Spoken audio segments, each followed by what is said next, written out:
जीवन में आप चाहें जितनी अच्छी अच्छी किताबें पढ़ लो, कितने भी अच्छे शब्द सुनो, लेकिन जब तक आप उनको अपने जीवन में नहीं अपनाते तब तक उसका कोई फायदा नहीं होगा। गौतम बुद्ध की कहानी। गौतम बुद्ध और अंगुलिमाल। बहुत सालों पहले भारत में मगध नाम का एक राज्य था। वह राज्य बहुत ही संपन्न था। राज्य में एक सोनापुर नाम का गांव था जहां के लोग अपना सारा काम दिन में किया करते थे। लेकिन रात होते ही सारे लोग अपने घर के अंदर चले जाते और कोई भी रात के समय अपने घरों से बाहर नहीं निकलता था। लोग ऐसा बस एक कारण ही से किया करते थे और वह था अंगुलिमाल। अंगुलिमाल बहुत ही खतरनाक डाकू था जो लोगों को लूटकर मार देता था। वह लोगों के बीच डर बनाए रखने के लिए मारे हुए व्यक्ति की उंगलियां काटकर उसका माला बनाकर पहनता था। अंगुलिमाल मगध के एक गुफा में रहा करता था। वह जिस जंगल के गुफा में रहता था लोग वहां से भी गुजरने से डरते थे, क्योंकि सबको अंगुलिमाल से बहुत डर लगता था। एक दिन गौतम बुद्ध सोनापुर से गुजर रहे थे कि तभी उन्होंने लोगों को चिंतित देखा। लोगों को इस तरह से परेशान देखकर गौतम बुद्ध ने उन सबसे पूछा, क्या बात है, आप सब इतने डरे हुए क्यों हैं? ऐसे में लोगों ने महात्मा बुद्ध के सवालों का जवाब दिया, यहाँ एक डाकू अंगुलिमाल का बुरा प्रकोप है।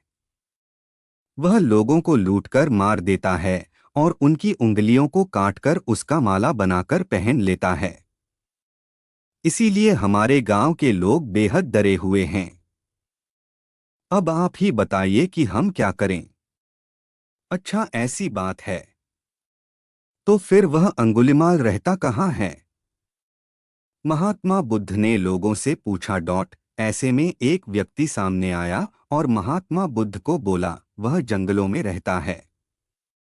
जंगलों के अंदर एक गुफा है जिसके अंदर अंगुलिमाल रहता है।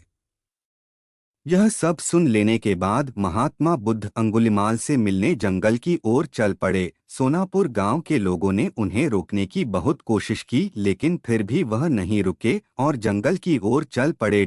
जैसे ही वह जंगल के पास जा पहुंचे तब अंगुलिमाल अपने गुफा में से निकलकर हाथ में तलवार लिए खड़ा हो गया। गौतम बुद्ध ने अंगुलिमाल को अनदेखा किया और आगे बढ़ चले। यह देखकर अंगुलिमाल बुद्ध का पीछा करने लगा। पीछा करते करते अंगुलिमाल जोर से चिल्लाकर बोला, ए सन्यासी, रुक जा। मैं तो रुक गया। तुम कब रखोगे? तुम अपनी यह हिंसा कब बंद करोगे? महात्मा बुद्ध ने कहा। ऐसे में अंगुलिमाल क्रोधित हो गया। फिर उसने गौतम बुद्ध से कहा, सन्यासी, तुम मुझे जानता नहीं है। मैं इस राज्य का सबसे शक्तिशाली मनुष्य हूं। मैं नहीं मानता कि तुम सबसे शक्तिशाली मनुष्य हो। गौतम बुद्ध ने कहा। यह सुनकर अंगुलिमाल बोला, अच्छा, अगर ऐसी बात है तो तुम ही बताओ कि मैं ऐसा क्या कर जिससे तुम मनोगे। तुम जाओ और उस पेड़ में से 10 पत्तियां तोड़कर लाओ। महात्मा बुद्ध ने कहा। महात्मा बुद्ध के कहने पर मैं तो रुक गया। तुम कब रखोगे? तुम अपनी यह हिंसा कब बंद करोगे? महात्मा बुद्ध ने कहा। ऐसे में अंगुलिमाल क्रोधित हो गया। फिर उसने गौतम बुद्ध से कहा, सन्यासी, तू मुझे जानता नहीं है। मैं इस राज्य का सबसे शक्तिशाली मनुष्य हूं। मैं नहीं मानता कि तुम सबसे शक्तिशाली मनुष्य हो। गौतम बुद्ध ने कहा। यह सुनकर अंगुलिमाल बोला, अच्छा, अगर ऐसी बात है तो तुम ही बताओ कि मैं ऐसा क्या कर जिससे तुम मनोगे। तुम जाओ और उस पेड़ में से 10 पत्तियां तोड़कर लाओ। महात्मा बुद्ध ने कहा। महात्मा बुद्ध के कहने पर अंगुलिमाल की आंखें खुल गई। वह बुद्ध के चरणों में गिर गया और उनसे माफी मांगने लगा। इसके बाद से अंगुलिमाल बुरे काम करना छोड़ दिया और वह महात्मा बुद्ध का शिष्य बन गया। मोरल ऑफ द स्टोरी, इस कहानी से हमें यह सीख मिलती है कि इंसान चाहे कितना भी बुरा क्यों ना हो वह बदल सकता है। तो यह थी Gautam Buddha moral stories in Hindi.